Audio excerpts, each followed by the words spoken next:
Welcome to the ADNA Presents. Today we have a very special guest, Cara Edney. She is the founder of Hearsay Audio Description, and she's a voice talent. Thanks for joining us, Cara. Hey, thank you so much for having me on the podcast. It's a dream. Oh, is it? It's a dream for me too. Yeah. This is great. We got some stuff to talk about today. Yes. Let's get on to it. What do you love about audio description? As a kid, I was just always really excited by storytelling. I wanted to hear bedtime stories. We're a really talkative family. You can't get a word in edgeways. I always wanted to know about history. And I then sort of, as I discovered audio description, I was just like, oh, this is storytelling but with superpowers. You're adding another layer of storytelling to some of the coolest content, some of the coolest movies, live events. You're adding poetry effectively. Some of the really long descriptions are like poetry, and then you're adding another live performance element on top of that with the narration. And I just went, wow, it's just extra. Yes.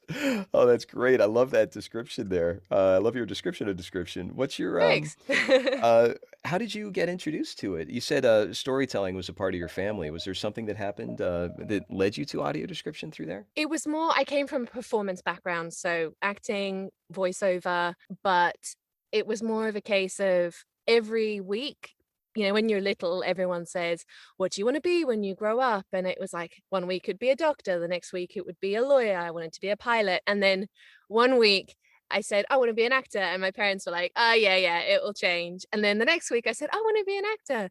And they were like, this is slightly worrying, an actor. And then every week. And then so, it kind of stuck. And I think that just shows you it's all those different characters and just trying a little bit of everything that was just really exciting. Very great. And how did Hearsay Audio Description come about? So I was trained by the team at Deluxe in London to do audio description. And then through my mentor at SDI, Shaq Youssef, he was really instrumental in getting me into audio description.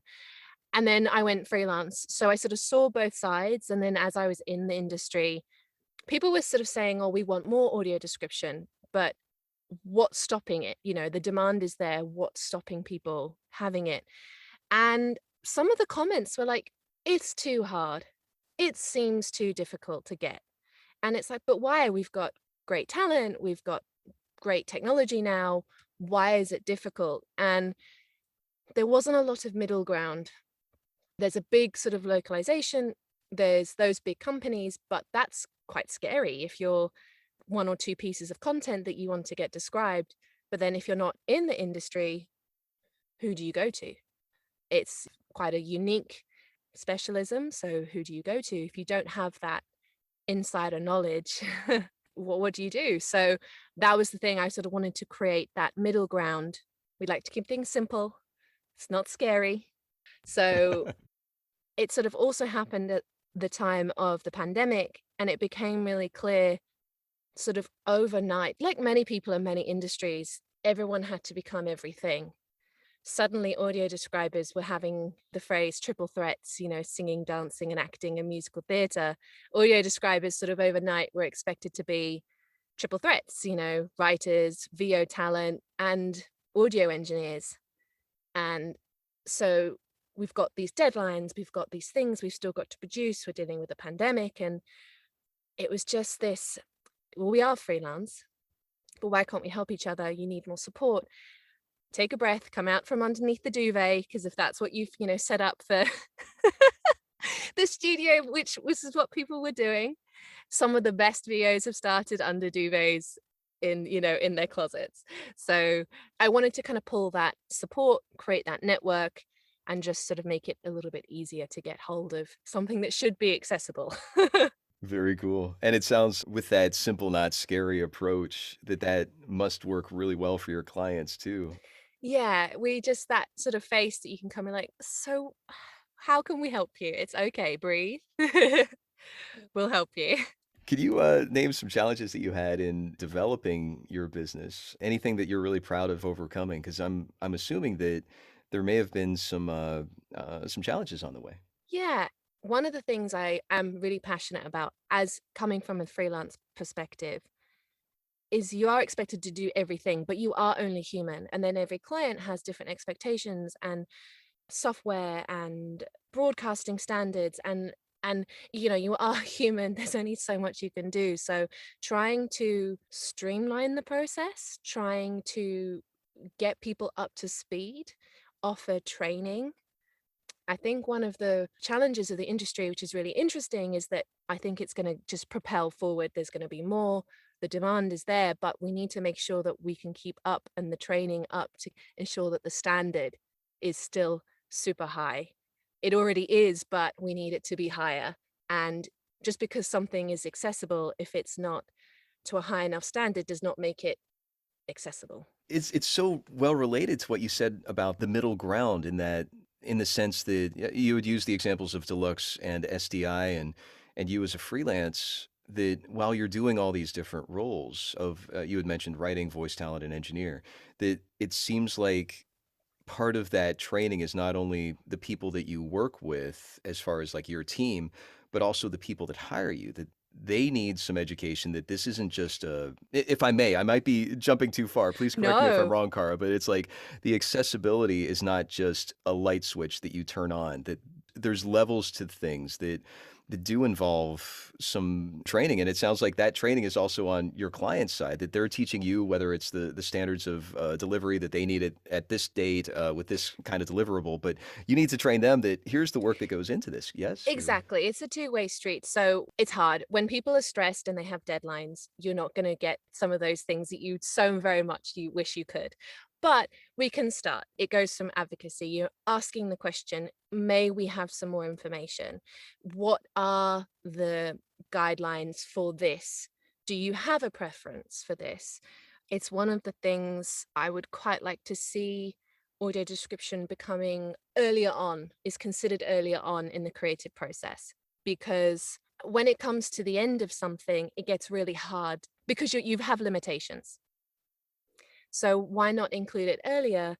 And then that way we can ensure that things are done as accessible as possible, and from as early as possible. So character descriptions, broadcasting remits, things that you need, they're just simple things that you don't know about. But if we're consulted earlier, then they just become second nature, and it's so much easier. Really well said. That's great.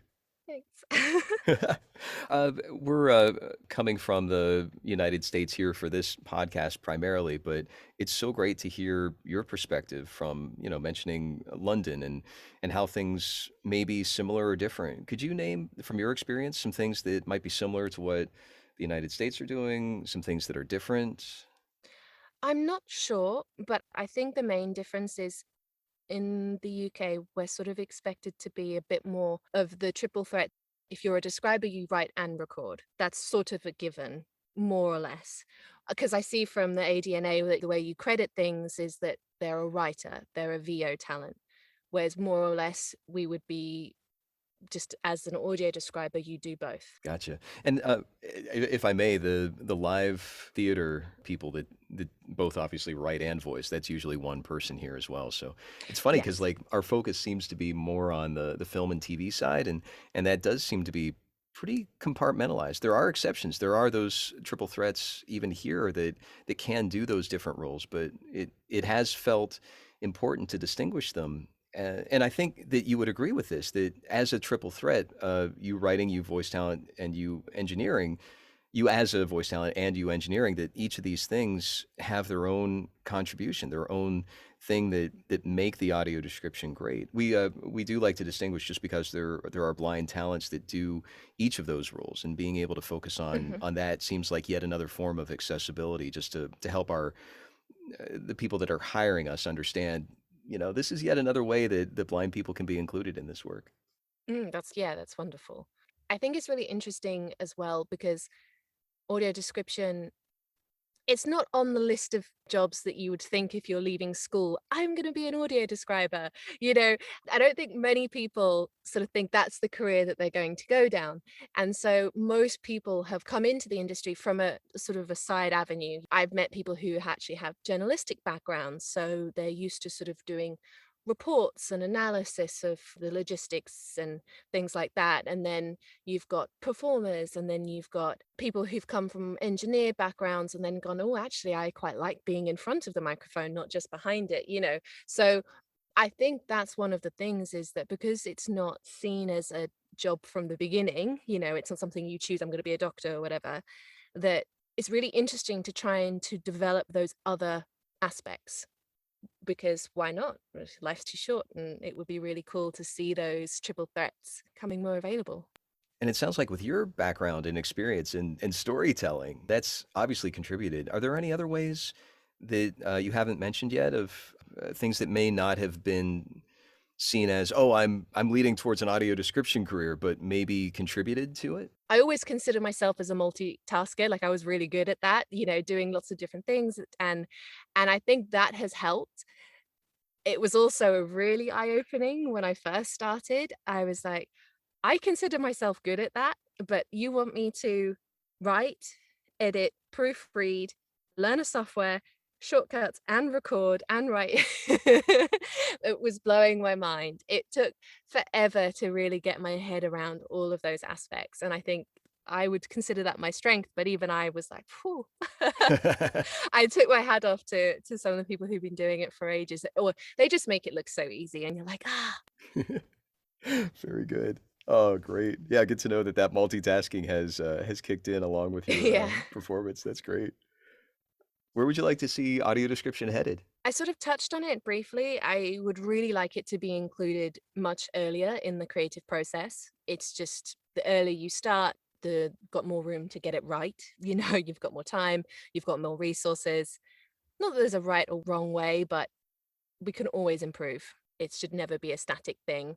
One of the major broadcasters has just introduced this concept of character descriptions, which is a separate short form audio video that they then have released where they're actually the actors are talking in the characters' voices, giving description of their own characters beforehand. It's not connected to the kind of broadcast. It's like pre-listening, and it's just wonderful. It's just such an amazing way of recapping what's going on, getting yourself clued into who the characters are. It also sets up some of the locations, some of the kind of gives a mental image of the locations and characters and situations because we are really restricted by dialogue and the gaps. And as much as you want to add in everything you can, there are just some things that you can't. And that is just a really clever and accessible way of getting that information. It's just such a good way of kind of recapping everything as well. Very cool. And if I'm remembering correctly, this is relatively recently that the show is Trigger Point with a preview or like a trailer that included that. That's correct. Is that Yeah, correct? yeah, so it's Trigger Point. The creator, Jed Mercurio, I'm not sure if you guys liked The Bodyguard over there. That was one of his series, Line of Duty. I loved it. It was a very cool thing. I actually got a cameo in there as an actor. It Nice. was Oh, there we super go. cute. Yeah, it was super super cool. It was one of my favorites. Um, There's yeah, something so about that's that. I'm so sorry, Cara. If we could go back, that we talk about the sure. triple threat in the context of doing the creation of audio description, but I think there's also this triple threat of being in the show as well as being a part of the audio description. That sounds like another form of getting towards the triple threat in the in the Yeah, it's context. just we've always loved storytelling as humans. It makes us human. It's how we explain the way we go through life and how we walk through life and to the next generation. And the fact that audio description then just ups the clarity on that, it adds those extra moments of then incorporating other artistic talents as well. So you get to see you get to kind of be more involved with the costumes, the props, the dance, the stage combat, and like it's just, yeah. Very cool. Is there anything else you'd like to share with our audience, Cara? No, I think that's it. I've gone off on tangents galore. Oh, I've so enjoyed it. It's been wonderful to hear because one of the things that you made such a great point of towards the earlier part of the interview is we've got great talent, we've got great technology, and that these obstacles are being removed because of that. That some of the challenges in audio description have been because of the limits of technology. You addressed that with Trigger Point and how they're discovering creative ways to give more access outside of those constraints of time. The Mhm. talent, the way that you're training your own talent to make sure that they are up to speed. Like everything that you've covered all kind of ties together in this really beautiful osmosis of great audio description. So this has been a wonderful interview. Uh, Thank you. Actually, one of the things, sorry, I more, just thought yes, of it. please, You please. reminded me. It would be wonderful to have access to some of that information. Press releases and synopsis is released into the public forum, but we can't get access to it. I mean, you can't tell me that you've created these wonderful series with no scripts. Can we have a script? That would be amazing. We would love to have access to scripts if we want to continue and getting better at describing diversity. We need information. We need to know, where are these characters coming from? What are the pronunciation? How do we pronounce these names? How do we do that? We need that information. And if it's not mentioned in the series, we are meant to be impartial. So there is only so much we can do. So it would just be wonderful, not only for the community, but for the describers, just so we have that information. Love that you brought that up. And that seems like it sometimes happens. It's not and I think to It's your point, inconsistent. yeah, it's inconsistent. Yeah. How can we follow you? You've got a few places online as well as, Yeah, yeah, we for hearsay audio description, say hi to us on LinkedIn or the email info@hearsayaudiodescription.com. We are looking for new describers. We're looking for people who are interested in training and bits and pieces. So tell us what you need and we'll maybe try and put you on some programs. I don't know. We're going to try.